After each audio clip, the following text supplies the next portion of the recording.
Welcome back. Well, Melania Trump is the nation's next First Lady, and the White House is a far cry from her childhood in communist Slovenia. Earlier this week, Melania met with First Lady Michelle Obama at the White House. You can see there discuss what goes into the job of being First Lady. So what kind of First Lady can we expect Melania to be? Kate Anderson-Bauer is author of First Women and the Residents, and she joins us now with her thoughts. Good morning to you. Thanks for being here, Kate.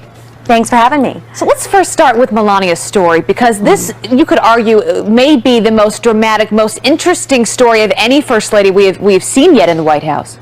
It really is. It's a fairy tale story on a mammoth stage. I mean, she, like you said, she was born, it was then communist Yugoslavia, and she grew up under a communist dictator Tito. She grew up in a Soviet bloc concrete building in the third floor apartment, and she and her childhood friend used to actually talk through a can in a string that's set up between their two apartment buildings. They were so close.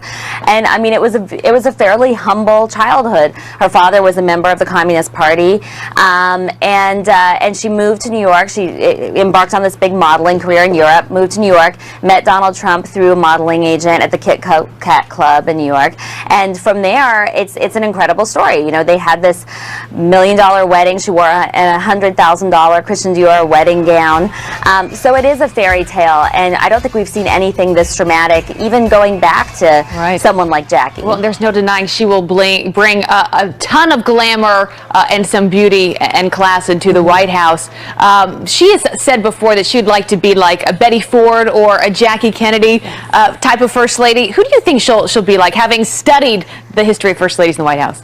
Yeah, I mean, I think she'll be more like a Mamie Eisenhower. There is definitely some Jackie in there. She's a style icon. And also, Jackie was criticized on the campaign trail in 1960 for spending too much money. She actually apologized to President Kennedy before he was elected and said, "I'm sorry for you that I'm such a dud."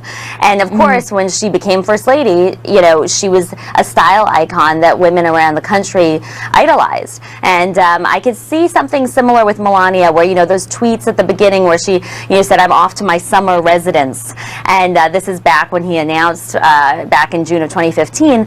They were taken down. She didn't go on Twitter very often, and I think it's because the campaign didn't want this privileged life to put some voters off, and that's like Jackie. But she's also like Mamie. You know, she talks about not nagging her husband and being a wife and mother, and in a way that's like Michelle Obama as a mom-in-chief. Right. So there are parallels there. And I'm sure that is a lot of what they talked about in the White House this past week, Michelle Obama and Melania Trump. Also, the big part of a First Lady's role is the issues that they care about and want to bring forward. Of course, you had Laura Bush that focused on reading, right? Michelle Obama on nutrition and young kids. And it sounds like Melania Trump is really wanting to focus on bullying, particularly cyberbullying. That's a huge issue for kids.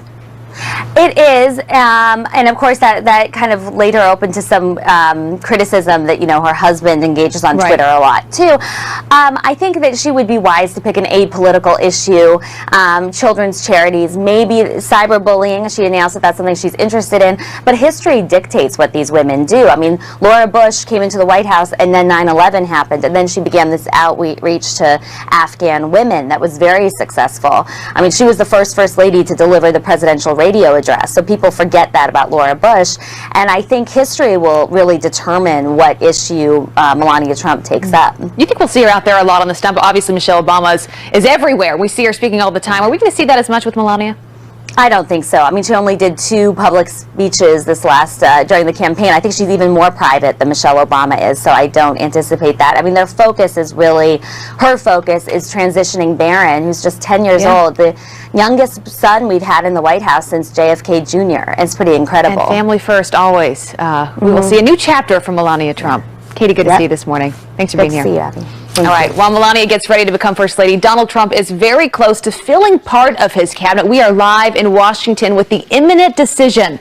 Plus, Hillary Clinton doesn't blame herself for losing the election. She says it's all James Comey's fault. More on that coming up.